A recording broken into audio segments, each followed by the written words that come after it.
Hello friends, कैसे हैं आप सब? बढ़िया फ्रेंड्स, आज के इस क्लास में हम बहुत ही महत्वपूर्ण टॉपिक पढ़ने जा रहे हैं। एकदम बेसिक टॉपिक है और इसके न्यूमेरिकल क्वेश्चंस भी आज की इस क्लास में हम सॉल्व करेंगे, जो एग्जाम में अक्सर पूछे जाते हैं। दोस्तों, आज की क्लास बहुत महत्वपूर्ण होने वाली है। हम एग्जाम ओरिएंटेड क्वेश्चन सॉल्व करेंगे। आज हम पढ़ने वाले हैं कूलॉम का नियम अर्थात कूलॉम्स लॉ। इसके पहले वाली क्लास में हमने पढ़ा था आवेश का क्वांटीकरण, आवेश का एक बहुत ही महत्वपूर्ण गुण क्वांटिजेशन ऑफ चार्ज। अगर आपने वो वीडियो नहीं देखा है तो जरूर जाइएगा, जरूर देखिएगा।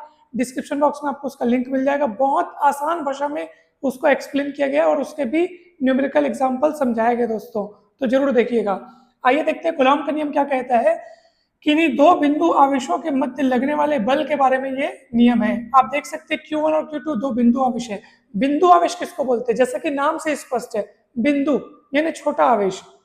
वास्तव में बिंदु आवेश किनको बोलेंगे? हम दोनों आवेशों को एक साथ हम बिंदु आवेश कहेंगे यदि दोनों का परिमाण जो है वो उनके बीच की दूरी की तुलना में एकदम नगण्य हो, यानी उनके बीच की दूरी इतनी अधिक हो कि उसके मुकाबले उनका खुद का साइज बहुत कम हो। जैसे मैं बोल रहा हूँ दो बड़े बड़े शहर हैं, बहुत बड़े बड़े शहर हैं, तो आप कहेंगे सर शहर तो बड़े बड़े हैं, लेकिन उनके बीच की दूरी इतनी अधिक है, इतनी अधिक है, इतनी अधिक है कि उस दूरी के मुकाबले शहरों का साइज बहुत कम है, तब वो बिंदु शहर कहलाएंगे।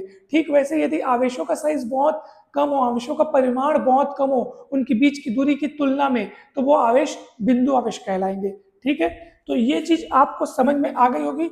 अब चलिए कूलॉम का नियम क्या कहता है कि दोनों बिंदु आवेशों के मध्य लगने वाला जो विद्युत बल है, ठीक है, ये आकर्षण बल भी हो सकता है, प्रतिकर्षण बल भी हो सकता है, डिपेंड करता है आवेशों की प्रकृति क्या है। सेम टाइप के चार्जेस रहेंगे ना, दोनों प्लस या दोनों माइनस रहेंगे तो प्रतिकर्षण बल लगेगा, रिपल्सन फोर्स लगेगा, दोनों एक दूसरे को एक दूसरे से दूर ढकेलेंगे। और यदि एक प्लस एक माइनस रहेगा, ये माइनस या वो प्लस, दोनों अलग अलग प्रकृति के रहेंगे तो दोनों एक दूसरे को आकर्षित करेंगे, एट्रैक्शन फोर्स लगेगा। ठीक है, तो उस बल का परिमाण दोनों बिंदु आवेशों के गुणनफल के समानुपाती, ठीक है, और दोनों आवेशों के बीच की जो दूरी है उसके वर्ग के व्युत्क्रम अनुपाती होता है। ठीक है, F is directly proportional to product of magnitude of both the charges and inversely proportional to square of distance between them। ठीक है, तो चलिए अब दोनों को कंबाइन करके लिखते हैं। जो ऊपर है उसको ऊपर रहने दो और जो नीचे है उसको नीचे रखो। समानुपाती का चिन्ह हटाते हैं तो हम एक नियतांक लेते हैं। ये नियतांक में ले लिया k स्मॉल के, Q1 Q2 बटे आर स्क्वायर। ये कूलॉम का नियम तैयार तो हो गया, परंतु ये जो समानुपातिक नियतांक है इसका मान लिखना जरूरी है और इसका मान अलग अलग पद्धतियों में अलग अलग होता है। सीजीएस पद्धति में k का मान 1 होता है दोस्तों। ठीक है, सीजीएस पद्धति की बात चलेगी तो k का मान कितना होगा? 1 होगा। और एसआई पद्धति की बात चलेगी तो k का मान होता है 1/4πε0। तो ये एप्सिलॉन जीरो क्या है भाई? एप्सिलॉन जीरो जो है वो वायु या निर्वात की निरपेक्ष विद्युतशीलता है, यानी एब्सोल्यूट परमिटिविटी ऑफ एयर और वैक्यूम। ठीक है, इसका मान होता है, ये कांस्टेंट राशि होती है, इसका मान होता है 8.85 इंटू 10⁻12 कूलॉम स्क्वायर प्रति न्यूटन मीटर स्क्वायर। याद रखिएगा यही मान होता है इसका। ठीक है, मैं एक बार चेक, 8.854 इंटू 10⁻12 कूलॉम स्क्वायर प्रति न्यूटन मीटर स्क्वायर है ना, 8.854। ठीक, तो ये मान होता है इसका दशमलव के 3 स्थानों तक। मैंने यहाँ पे दशमलव के 2 स्थानों तक लिखा था, ये दशमलव के 3 स्थानों तक ये एप्सिलॉन जीरो का मान है। क्या है एप्सिलॉन जीरो? वायु या निर्वात की निरपेक्ष विद्युतशीलता है। तो इस k के मान को जब हम यहाँ रखेंगे तो फाइनली हमको f का मान मिलेगा 1/4πε0 Q1 Q2 बटे आर स्क्वायर। तो ये बल का सूत्र तैयार हो गया दोस्तों। अभी हम ये मान के चल रहे हैं कि दोनों आवेशों के मध्य वायु या निर्वात है। पूर्णतः 100% निर्वात तो इम्पॉसिबल है, कहीं न मतलब हर जगह थोड़ा ना थोड़ा मात्रा में कुछ न कुछ तो कण होते हैं, यानी कि थोड़ा ना थोड़ा मात्रा में माध्यम होता है, इसलिए हम लोग वायु या निर्वात बोलते हैं। ठीक है, तो ये बल का सूत्र आ गया। अच्छा, मान लीजिए दोनों आवेशों के मध्य वायु या निर्वात नहीं है बल्कि कोई और चीज है, कोई दूसरा माध्यम है, मान लो पानी है, कांच है, मोम है, कपास है, कुछ और है। तब ऐसी स्थिति में दोनों के बीच लगने वाला बल का मान कम हो जाएगा दोस्तों। आप कहेंगे क्यों कम हो जाएगा? आप खुद सोचो, मान लो ये दोनों आवेश हैं, बीच में हवा है, एयर है, तो जब बीच में एयर है मतलब बहुत खालीपन है, तो दोनों आवेश एक दूसरे को ज्यादा तेजी से फोर्स लगा पाएंगे। और बीच में मान लो कोई चीज आ गई, मान लो पानी के कण आ गए, तो दोनों के बीच जो लगने वाला बल है वो इन पानी के अणुओं के कारण जो है कम हो जाएगा दोस्तों। ये ठीक वैसे ही है जैसे एक मैदान में चोर खड़ा है, पुलिस खड़ा है, अगर बीच में भीड़ भाड़ नहीं है तो पुलिस चोर को जल्दी से पकड़ लेगी, और बीच में बहुत लोगों की भीड़ भाड़ है तो पुलिस को चोर को पकड़ने में थोड़ा मशक्कत करनी पड़ेगी, टाइम लगेगा, यानी कि मुश्किल जाएगी। ठीक है, तो वैसे दो चार्जेस के बीच में जैसे बहुत सारा कुछ दूसरा चीज रखा हुआ है, पानी रखा है या कांच रखा है या कुछ और रखा है, तो उन दोनों चार्जेस के बीच के लगने वाले फोर्स को वो बीच वाली चीज जो है वो थोड़ा सा कम कर देती है। कितना कम करती है? तो जितने गुना कम करेगी ना उसी को बोलते हैं परावैद्युतांक। तो नया कंसेप्ट आप अपने मन में बसा लो। अगर बीच में कोई माध्यम रखा है, ठीक है, बीच में कुछ माध्यम रखा है तो बल कम हो जाएगा। कितना गुना कम होगा देखो, तब बल का सूत्र क्या होगा, सेम टू सेम लिखना है, बस एक चीज यहाँ पे एक्स्ट्रा लानी है और वो है कैपिटल के। देखो 1/4πε0 तो लिखा, बाजू में कैपिटल के नीचे में लगा देना है, ठीक है। और ये के क्या है, कैपिटल के क्या है, ये कैपिटल के जो है वो उस माध्यम का, जो माध्यम दोनों आवेशों के बीच रखा गया है, उस माध्यम का परावैद्युतांक कहलाता है दोस्तों। ठीक, के क्या कहलाता है, माध्यम का परावैद्युतांक कहलाता है। कहीं पर भी कोई भी डाउट हो तो जरूर पूछिएगा दोस्तों, ठीक है।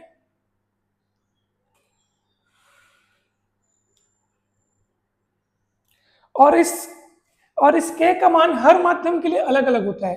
पानी के लिए अलग, मोम के लिए अलग, कपास के लिए अलग, कांच के लिए अलग, लकड़ी के लिए अलग, सबके लिए अलग होता है। जैसे पानी की बात करें एग्जाम्पल के लिए, तो पानी के लिए के का मान 80, लगभग 80 होता है। इसका मतलब क्या है, पानी का परावैद्युतांक 80 होता है। इसका मतलब यह है कि अगर आप दोनों आवेशों के बीच में पानी को रख दें तो पानी इनके बीच लगने वाले बल को 80 गुना कम कर देगा, सोचो। तो परावैद्युतांक का मतलब आपको समझ में आ गया होगा।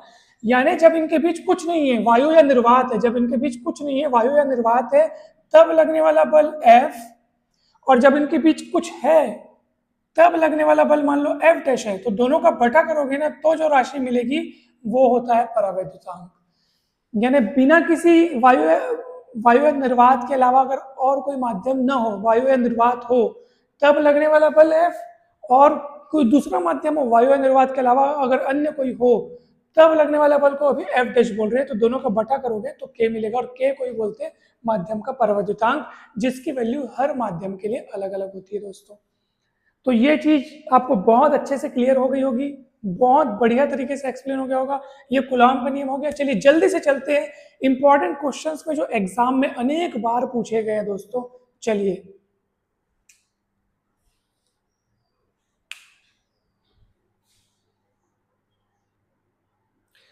चलिए फ्रेंड्स, मैंने यहाँ पे क्वेश्चन लिख रखा है और बढ़िया चित्र भी बना दिया है ताकि समय की बचत हो सके। मैं आपको सीधा इसका सॉल्यूशन समझाऊंगा। पहले आप सवाल को अच्छे से समझ लीजिए। +9e और +e के दो बिंदु आवेश, मतलब जो Q1 Q2 अपन पढ़े हैं ना, तो बस Q1 Q2 की जगह ये दोनों है, ठीक है। +9e और +e के दो बिंदु आवेश, ये देखो दो बिंदु आवेश, +9e और +e के दो बिंदु आवेश एक दूसरे से 8 मीटर की दूरी पर रखे हैं। ये देखो 8 मीटर की दूरी पर रखे हैं। एक तीसरा बिंदु आवेश Q, ये तीसरा बिंदु आवेश दोनों को मिलाने वाली रेखा में रखना है, ठीक है। बोल रहे दोनों को मिलाने वाली रेखा में कहाँ रखा जाए कि वो संतुलित रह सके, ठीक है फ्रेंड्स। संतुलित रह सके मतलब, संतुलन बोलने का मतलब ये है कि देखो भाई, ये जो प्लस Q आवेश है ये भी इसको उधर ढकेलेगा, ठीक है, ये भी इसको उधर ढकेलेगा, ये इसको इधर ढकेलेगा। तो ये बेचारा बीच में ऐसा पोजीशन खोजना चाहेगा जहां वो बैलेंस रह सके, जहां वो विराम अवस्था में आराम से रह सके, क्योंकि दोनों तरफ से फोर्स लगाने वाले बैठे हैं तो वो इधर उधर भागेगा। ऑब्वियस सी बात है, ये +e है, ये +9 है, मतलब ये 9 गुना इससे ज्यादा शक्तिमान है, तो इसकी इस पे ताकत ज्यादा लगेगी, तो ये उसको ज्यादा दूर ढकेल देगा, ठीक। लेकिन उधर भी ढकेलने वाला बैठा है, उधर भी बल लगाने वाला बैठा है, तो कहीं ना कहीं एक ऐसी स्थिति होगी जहां पे ये बैलेंस महसूस करेगा। उसी स्थिति को अपने को पता करना है दोस्तों, ठीक है। तो चलिए, ये मैंने कूलॉम नियम को यहाँ पे फिर से लिखा हुआ है। Q1 Q2 दो बिंदु आवेश हो, दोनों के बीच की दूरी r हो, दोनों के बीच लगने वाला बल 1/4πε0 Q1 Q2/r²। इतना बल का मान होता है न्यूटन। मात्रक लिखना जरूरी है दोस्तों। अभी अपन इससे पहले भी मात्रक नहीं लिख पाए थे, लेकिन आप लोग जरूर लिखिएगा। ऐसा ही पद्धति में बल का मात्रक न्यूटन होता है, तो सूत्र लिखने के बाद बाजू में मात्रक लिखना जरूरी है दोस्तों। तो ये न्यूटन अपन ने लिखा हुआ है, ठीक है। तो ये न्यूटन अपन लिख दिया, और यहाँ पे अब इस सूत्र की मदद से यहाँ सूत्र लगाइए। चलिए, सूत्र कैसे लगाना है, पहले तो आपको देखो इनके बीच जो बल लगेगा, यानी ये वाला +9 आवेश इस पर जितना बल लगाएगा उतना ही ये भी उतना ही बल लगाएगा, तब जाके वो बैलेंस रहेगा। आप खुद सोचो, मान लो एक आदमी को रस्सी बांध के कोई इधर से खींच रहा है कोई इधर से खींच रहा है, तो आदमी बैलेंस कब रह पाएगा, जब इधर और इधर की दिशा में लगने वाले बल बराबर हो। तो बराबर की अवस्था में फिर वो कहीं हिलेगा डुलेगा नहीं, विराम में रहेगा। तो ये भी आवेश बैलेंस तब रहेगा जब ये उस पर उतना ही बल लगाएगा जितना कि ये लगाएगा। तो ये उस पर कितना बल लगाएगा इस सूत्र से पता चल जाएगा। तो चलिए, अच्छा एक और बात, जो आवेश Q है उसकी पोजीशन क्या है मुझे नहीं पता, तो मैंने मान लिया कि यहाँ से वो x दूरी पर है, यहाँ से वो कितनी दूरी पर है, x दूरी पर है। तो जब यहाँ से वो x दूरी पर होगा तो ऑब्वियस सी बात है वहां से उसकी दूरी 8 - x हो जाएगी, क्योंकि टोटल दूरी 8 है। तो अगर इतना हिस्सा x है तो इस पूरे 8 में से आप x को माइनस करेंगे तो बचा खुचा हिस्सा 8 - x मिलेगा। चलिए इन दोनों के भी सूत्र लगाओ, क्या होगा सूत्र, 1/4πε0 Q1 Q2। तो पहला आवेश ये ले लो, दूसरा आवेश ये हो गया आपका, ये Q1 ये Q2 मान लो, किसी को भी Q1 Q2 मान लो, कोई दिक्कत नहीं है। दो आवेश जिन दोनों के बीच के बल की बात चल रही है उन दोनों आवेश का गुणनफल लिखना है, और उन दोनों के बीच की दूरी, या r जैसे दोनों के बीच की दूरी है वैसे इन दोनों के बीच की दूरी 8 नहीं, 8 तो इन दोनों के बीच की दूरी है, इन दोनों के बीच की दूरी है x, तो ये x² आपको लिखना है, ठीक है। चलिए बराबर, अब ये इन दोनों का बल अपन लिख लिए, अब वैसे आपको इन दोनों का बल लिखना है दोस्तों। तो किनका लिखना है, 1/4πε0 Q × E, ठीक है। और 8 अब इन दोनों के बीच की दूरी कितनी है, 8 - x², ऐसा आपको काम करना है दोस्तों, ठीक है। जो जो कट रहा है काट लीजिए, Q कट रहा है, E कट रहा है, 1/4πε0 1/4πε0 कट रहा है, तो बच कौन रहा है, देखो 9 बच रहा है, 8 - x² को तिर्यक गुणा करके इधर ला लो, x² को उधर ले जा लो दोस्तों, ठीक है। कहीं कोई डाउट है दिक्कत है तो जरूर पूछिएगा दोस्तों, ठीक। चलिए अब हम दोनों ओर वर्गमूल ले लें क्या, दोनों ओर वर्गमूल ले लेते हैं। तो इधर 9 का वर्गमूल 3, ये 8 - x और ये +-x, किसी एक तरफ आपको प्लस माइनस लेना होगा क्योंकि हम वर्गमूल कर रहे हैं। तो अब आप क्या करेंगे, एक बार प्लस लेंगे एक बार माइनस लेंगे, ठीक है फ्रेंड्स, एक बार प्लस लेंगे एक बार माइनस लेंगे। तो बताइए क्या मिलेगा, तो आपको मिलेगा प्लस लेने पर क्या मिलेगा, गुणा करके देखो तो जरा, है ना, यहाँ से मतलब एक बार प्लस लेना मतलब ये जो प्लस माइनस है उसमें से एक बार प्लस एक बार माइनस लेंगे। तो पहले प्लस ले रहे हैं, तो 8 × 24 - 3x बराबर x, ये उधर जाके हो जाएगा 4x, 4x बराबर 24, x का माना जाएगा 6, और यहाँ से अगर आप माइनस लेते हैं तो आपको मिलेगा 24 - 3x -x, और ये उधर जाके हो जाएगा माइनस पर 2x बराबर 24, x का माना जाएगा 12। इन दोनों में से एक वैल्यू तो इम्पॉसिबल है, क्यों बताऊं, आखिर यहाँ से यहाँ तक की टोटल दूरी 8 है और उस 8 मीटर का एक छोटा सा हिस्सा है x, यानी x की वैल्यू तो 8 से कम ही होगी, क्योंकि 8 तो टोटल दूरी है और x तो यहाँ से यहाँ तक की दूरी है। तो x की वैल्यू 12 तो हो ही नहीं सकती, जब टोटल दूरी 8 है तो इतनी दूरी 12 कैसे हो सकती है, x तो यहाँ से यहाँ तक की दूरी है ना, 8 तो उससे बड़ी दूरी है, तो x का वैल्यू 12 नहीं हो सकता, तो x का वैल्यू 6 होगा। तो यही आपका आंसर है।